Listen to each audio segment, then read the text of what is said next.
Hello my dear students, good morning. इसके पहले मैं आप लोग के सामने प्रेजेंट इंडेफिनिट का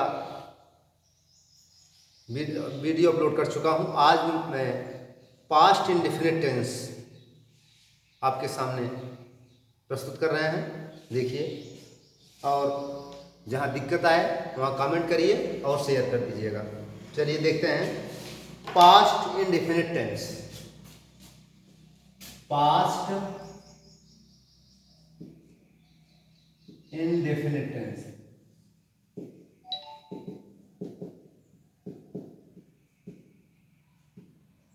past indefinite tense. Past indefinite tense, इसके पहले आपको बताए थे टेंस तीन होते हैं: प्रेजेंट वर्तमान काल, पास्ट टेंस भूतकाल, और फ्यूचर टेंस भविष्य काल। तो पहले आपको इसके पहले 2-3 वीडियो जो भी भेजी गई हैं उसको देख लीजिएगा, उसके बाद इसको देखिए तो समझ में आएगा। चलिए देखते हैं पास्ट इंडेफिनिट का सबसे पहले इंट्रोडक्शन।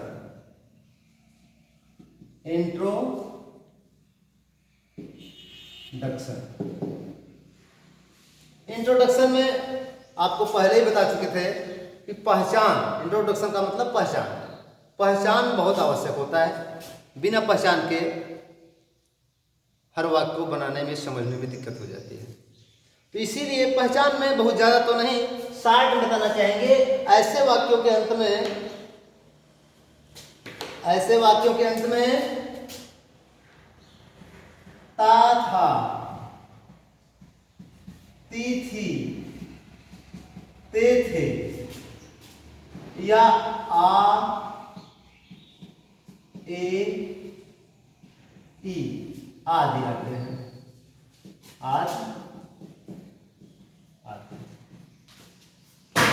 ध्यान रहे,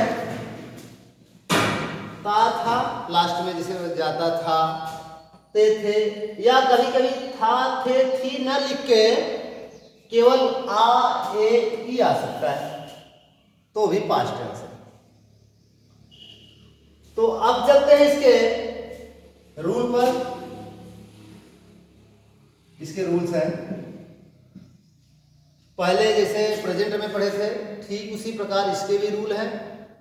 सब्जेक्ट यानी कर्ता, कर्ता के बाद यहां मेन वर्ब का दूसरा रूप लिखा जाएगा। प्रेजेंट में पहला रूप लिखते थे, लेकिन यहां पर दूसरा रूप, क्योंकि आपको बताया भी गया था पहले कि वर्ब के मुख्य रूप से 4 भाग होते हैं।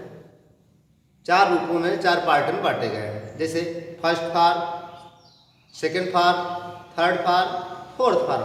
लेकिन प्रेजेंट इंडेफिनिट में फिफ्थ फॉर्म भी लगाया गया, जिसमें एस या ईएस जोड़ दिया जाता है, और फिफ्थ फॉर्म, लेकिन यहाँ सेकंड फॉर्म का प्रयोग किया जाएगा। चाहे सब्जेक्ट सिंगुलर हो या प्लूरल, दोनों के साथ मेन वर्ब का सेकंड फॉर्म, वो भी सिंपल यानी अफर्मेटिव सेंटेंस में। तो चलते हैं सबसे पहले असर्टिव के बारे में बताएं। Assertive sentence.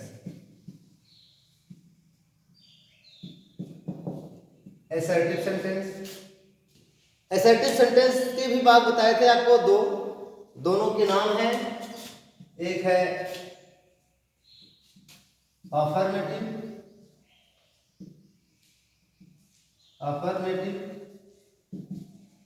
और दूसरे का नाम है नेगेटिव। तो ध्यान रहे, अफर्मेटिव के रूल और नेगेटिव में थोड़ा सा चेंज मिलेगा, बाकी पहचान तो वही है। तो चलिए पहले देखते हैं अफर्मेटिव यानी सकारात्मक, जिसमें किसी कार्य के होने का भाव प्रकट होता है वह सकारात्मक, और जिसमें किसी कार्य के नकारने का भाव प्रकट हो वह नेगेटिव होता है। तो इसमें क्या करते हैं कि सबसे पहले कर्ता के साथ, कर्ता एक वचन है यानी सिंगुलर या बहुवचन है, इससे कोई फर्क नहीं पड़ता, चाहे सब्जेक्ट एक वचन हो या बहुवचन, दोनों के साथ मेन वर्ब का सेकेंड यानी दूसरा फॉर्म लगता है। उसके बाद आवश्यकता अनुसार कंप्लीमेंट या ऑब्जेक्ट आदि की आवश्यकता पड़ती है। तो चलते हैं देखते हैं इसकी स्ट्रक्चर क्या है। स्ट्रक्चर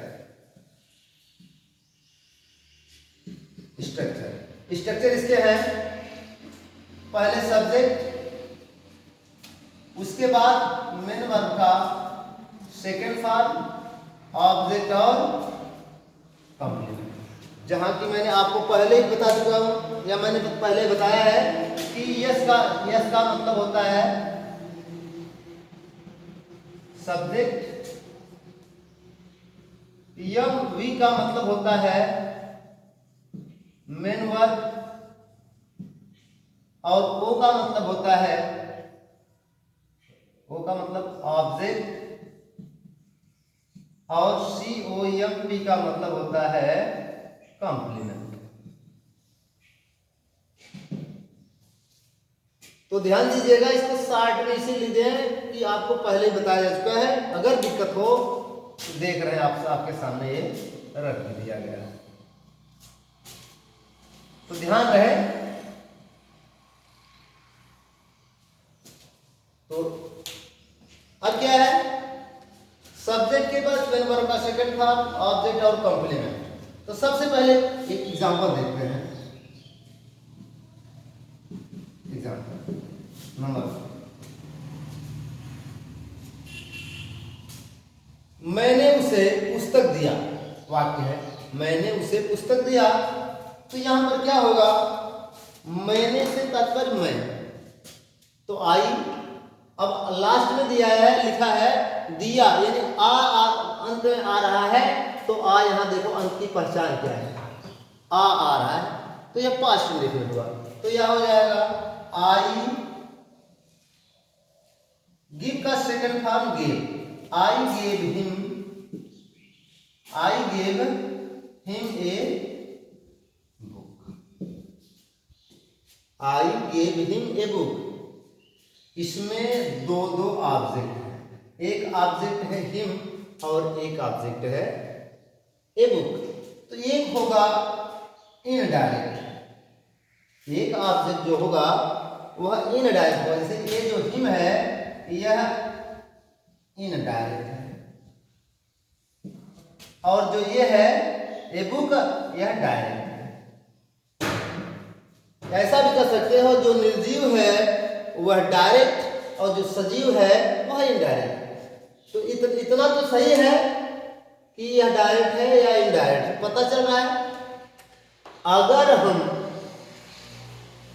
हिम को लास्ट में ले जाएं और ए बुक को पहले ले आएं, तो दोनों के बीच में टू का प्रयोग कर दिया जाएगा। यही बात दोबारा देखते हैं, इसका वाक्य क्या हो जाएगा, I gave a book to him, है वही चीज, अर्थ वही निकल रहा है, लेकिन जब डायरेक्ट को पहले और इनडायरेक्ट को बाद में ले जाओगे तो दोनों के बीच टू का प्रयोग कर दिया जाएगा। वाक्य एक ही है, इसकी हिंदी एक ही है और अर्थ भी एक ही है, लेकिन जब ऑब्जेक्ट में इनडायरेक्ट बाद में चला जाएगा और डायरेक्ट पहले आ जाएगा तो दोनों के बीच टू का प्रयोग कर दिया जाता है। अब चलिए देखते हैं, ये तो बहुवचन में भी माना जाता है। अब देखते हैं दूसरा एग्जांपल, एक सिंगुलर का लेते हैं। जैसे दिनेश अपना पाठ याद किया था या याद किया, दोनों चलते। दिनेश अपना पाठ याद किया, दिनेश याद किया, लर्न LEARN, इसका सेकेंड फॉर्म टी लगा देने से बन जाता है, learn his lesson, Dinesh learn his lesson, एक सेकंड फॉर्म है, क्योंकि सब में एक बराबर नहीं, किसी में एक ही रूप लिख सब में लागू होता है, इसके कोई नियम नहीं है। किसी में पहला अलग है, दूसरा सेम होते हैं, तीसरा दूसरा, और कुछ ऐसे होते हैं जिनमें ईडी लगा देते हैं और लेकिन यहाँ पर लर्न में टी लगा देने से बन जाता है। तो दिनेश लर्न हिज लेसन, वो अपना पाठ याद किया या याद करता था। इसका तीसरा एग्जाम्पल देखते हैं। वे क्रिकेट खेलते थे, जैसे वाक्य दिया है वे क्रिकेट खेलते थे, तो दे प्ले, प्ले तो फर्स्ट फॉर्म है, इसमें ईडी लगा देने से सेकंड या थर्ड, लेकिन यहां सेकंड लिख रहे हैं। दे प्लेड क्रिकेट, ये रहा। देखिए जहां पर प्रेजेंट में गिव हुआ वहीं पर पास्ट में गेव यानी सेकंड फॉर्म, और लर्न का लर्न और प्ले का प्लेड हो जाता है। ये तो रहा असर्टिव सेंटेंस, असर्टिव का अफर्मेटिव सेंटेंस। हमने पहले बताया नेगेटिव और अफर्मेटिव, तो यहां पर अफर्मेटिव क्लियर हुआ। सेकंड फॉर्म ऑब्जेक्ट डायरेक्ट और इनडायरेक्ट का ध्यान रखिए। अगर डायरेक्ट पहले दोनों ऑब्जेक्ट साथ में आ जाए तो उसमें इनडायरेक्ट पहले है तो डायरेक्ट के बीच, इनडायरेक्ट और डायरेक्ट के बीच में टू का प्रयोग नहीं होगा। अगर इनडायरेक्ट बाद में चला जाए और डायरेक्ट पहले चला आएगा तो दोनों के बीच, दोनों ऑब्जेक्ट के बीच टू का प्रयोग कर दिया जाएगा, जैसा कि आप पहले एग्जाम्पल में देख रहे हैं। देखिए ये पहले का एग्जाम्पल ये है और पहले का ये भी है, दोनों है, अर्थ एक ही है लेकिन थोड़ा सा आगे पीछे करके उसको बनाया गया। तो ये तो रहा अफर्मेटिव सेंटेंस। तो चलते हैं अब नेगेटिव सेंटेंस की ओर। चलिए देखें नेगेटिव सेंटेंस। नेगेटिव सेंटेंस में वही नॉट का प्रयोग करेंगे, लेकिन नॉट के साथ हेल्पिंग वर्ब के रूप में डिड का प्रयोग करेंगे। जहां पर आप प्रेजेंट में डज या डू लगाते थे, यहां पर पास्ट में उसका यानी डू का सेकेंड फॉर्म डिड होता है, तो सेकेंड फॉर्म का प्रयोग करेंगे उसका भी। तो जबकि ये हेल्पिंग वर्ब के रूप में होगा, तो इसका क्या होगा, ऐसे वाक्यों में सब्जेक्ट यानी कर्ता के बाद डिड नॉट का प्रयोग करके मुख्य क्रिया का फर्स्ट फॉर्म लिखा जाता है। उसके बाद ऑब्जेक्ट कॉम्प्लीमेंट जैसे हैं अपने उचित स्थान पर रखे जाते हैं। तो देखिए इसका स्ट्रक्चर ही देखते हैं। इसका स्ट्रक्चर क्या होगा, इसका स्ट्रक्चर यह है, स्ट्रक्चर आपको बता दिए पहले ही, अफर्मेटिव का हो गया है। अब आपको नेगेटिव का बताने चल रहा है, नेगेटिव का स्ट्रक्चर। नेगेटिव का स्ट्रक्चर क्या हुआ, जैसे इसका स्ट्रक्चर हमने पहले ही बताया, सब्जेक्ट तो सभी वही है अपने जगह पे, चाहे फर्स्ट सिंगुलर हो या प्लूरल। उसके बाद डिड, उस डिड के साथ नॉट लगा देंगे। मेन वर्ब का जहां सेकंड फॉर्म हुआ करता था वहीं मेन वर्ब का फर्स्ट फॉर्म आ जाएगा। उसके बाद ऑब्जेक्ट और कॉम्प्लीमेंट। ध्यान रहे कि जरूरी नहीं कॉम्प्लीमेंट हर वाक्य में आए, या ऑब्जेक्ट अकेला है नहीं, कभी कभी दो दो ऑब्जेक्ट आ सकते हैं, कभी कभी ऑब्जेक्ट में अगर सिर्फ कॉम्प्लीमेंट ही आए लेकिन अपने स्थान पे उनको लगाने की आवश्यकता है। ये तो रहा नेगेटिव का, डिड के साथ नॉट लगा दिया जाएगा। और अगर इसी वाक्य में सकना यानी क्षमता, कार्य सामर्थ्यता, शक्ति ऐसा प्रतीत होगा वाक्य में, तो वहां पर कैन का प्रयोग किया जाएगा, लेकिन पहले इसको कुड का प्रयोग किया जाएगा। जब पहले इसको देखते हैं, इसमें इसके एग्जाम्पल की ओर चलते हैं। इसका पहला एग्जाम्पल है, एग्जाम्पल फर्स्ट। सबसे पहले subject did not main verb का फर्स्ट फॉर्म यही चलते। जैसे अमन क्रिकेट नहीं खेलता था, तो क्या हो जाएगा,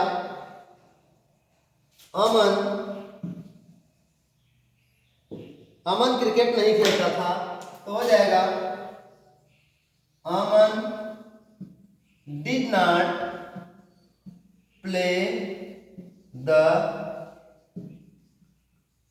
क्रिकेट। देखिए यहाँ पर अफर्मेटिव में सेकंड फॉर्म लगा, लेकिन नेगेटिव के नाते अब फर्स्ट फॉर्म हो जाएगा। और ऐसे ही दूसरा एग्जांपल देखते हैं। हम लोग बाजार नहीं जाते थे, हम लोग बाजार नहीं जाते थे, तो we did not go to market. देखिए हम लोग के लिए भी, चाहे हम हो या हम लोग, दोनों के लिए भी है। इसका तीसरा एग्जांपल देखते हैं। आप अपने दोस्तों के साथ आगरा नहीं गए। वाक्य है, आप अपने दोस्तों के साथ आगरा नहीं गए। तो क्या होगा, चाहे आप लिखें चाहे आप लोग लिखें, दोनों की अंग्रेजी यही है, यू। आप लोग अपने दोस्तों के साथ आगरा नहीं गए, तो you did not go to Agra with your friends. ये रहा। तो ध्यान दीजिए, सब्जेक्ट के बाद डिड नॉट के बाद मेन वर्ब का फर्स्ट पार्ट। अगर आप डिड नॉट लगा दिए हैं तो इसका मतलब है वह सिंपल नहीं रह गया है। डिड लग गया, नॉट उसके साथ आ गया जरूरत पड़ने पर। एक तो रहा नेगेटिव में, लेकिन नेगेटिव का एक और भाग है जिसको नेवर कहते हैं। नेवर मतलब कभी नहीं, नेवर मतलब कभी नहीं। तो चलते हैं, नेगेटिव ही है और, लेकिन नेगेटिव में नेगेटिव वह भी है, लेकिन नेगेटिव का नेवर देते हैं। नेगेटिव में नेवर का मतलब होता है कभी नहीं, कभी नहीं। तो वाक्य में जब कभी नहीं आएगा तो उसके लिए नॉट का प्रयोग नहीं करेंगे, या नॉट ही नहीं, डिड नॉट भी नहीं आएगा उसमें। सिर्फ नकारात्मक वाक्य में कभी नहीं आए तो नॉट का प्रयोग न करके केवल नेवर का प्रयोग करेंगे, नेवर का प्रयोग करेंगे। चलिए देखते हैं इसका स्ट्रक्चर एक बार देखें। इसके स्ट्रक्चर में क्या है, सब्जेक्ट अपने स्थान पर रहेगा और जहां डिड नॉट का प्रयोग करते थे वहीं कभी नहीं के लिए नेवर का प्रयोग करें। लेकिन ध्यान रहे, नेवर के बाद डिड नॉट वाले वाक्यों में आपने देखा कि डिड नॉट के बाद मेन वर्ब का फर्स्ट फॉर्म आया, लेकिन नेवर वाले वाक्यों में डिड नॉट नहीं आकर के बल्कि नेवर के साथ मेन वर्ब का फर्स्ट फॉर्म लगेगा, सॉरी मेन वर्ब का सेकंड फॉर्म लगेगा। फर्स्ट की जगह पे जहां फर्स्ट लगा था वहीं नेवर के साथ सेकंड फॉर्म लगेगा। देखते हैं इसका स्ट्रक्चर। इसका स्ट्रक्चर क्या है, इसका स्ट्रक्चर ये है। स्ट्रक्चर है, सबसे पहले सब्जेक्ट लिखेंगे, सब्जेक्ट के बाद नेवर के बाद मेन वर्ब का सेकंड फॉर्म ऑब्जेक्ट और कंप्लीमेंट। ध्यान है, नेवर के साथ मेन वर्ब का, जैसे आप प्रेजेंट में पढ़े थे, नेवर लग गया तो एक वचनकर्ता के साथ वर्ब में यस या यस लग गया, तो वहां भी सेम बात लागू होती है। नेवर के बाद जैसा आप यानी अफर्मेटिव में लगाए थे, सेम वही प्रक्रिया है। जैसे मैंने आपको अंग्रेजी पढ़ाया, ये तो सिंपल है। अगर ये नेगेटिव में मैंने आपको अंग्रेजी नहीं पढ़ाया तब तो यह डिड नॉट वाला है। लेकिन अगर यही कह दिया जाए कि मैंने आपको गणित कभी नहीं पढ़ाया, मैंने आपको गणित कभी नहीं पढ़ाया, तो जब कभी नहीं आया तब वहां नेवर का प्रयोग करेंगे। तो यह देखते हैं, इसका एग्जांपल क्या है। एग्जांपल, मैंने आपको गणित कभी नहीं पढ़ाया, तो हो जाएगा आई नेवर taught you मैंने आपको गणित कभी नहीं पढ़ाया। ध्यान है, ऑब्जेक्ट इनडायरेक्ट और डायरेक्ट दोनों आ गए हैं तो लगाए जा सकते हैं। अगर इनडायरेक्ट को बाहर ले जाओगे तो दोनों के बीच टू का प्रयोग कर दिया जाता है। दूसरा देखते हैं, तो फर्स्ट एग्जांपल रहा, इसका दूसरा देखते हैं। वे कभी किसी को गाली नहीं दिए, वे कभी किसी को गाली नहीं दिए, तो क्या हो जाएगा? They never abused anyone. देखिए नेवर के साथ मेन वर्ब का सेकंड पार्ट, नेवर के साथ मेन वर्ब का सेकंड पार्ट, ये तो रहा। और एक तीसरा एग्जांपल देखते हैं, जिसे वह गीत कभी नहीं गाया या गाता था। He never sang a song. तो देखिए ये रहा नेवर का, इसके पहले आपको मैंने नेगेटिव बताया, डिड नॉट और अफर्मेटिव बताया, तो ठीक है। तो अब यह वीडियो यहीं पर समाप्त करते हैं, और ध्यान रहे कि आप लोग इसको शेयर करिएगा, और कहीं दिक्कत हो तो कमेंट करिएगा। चलिए, जय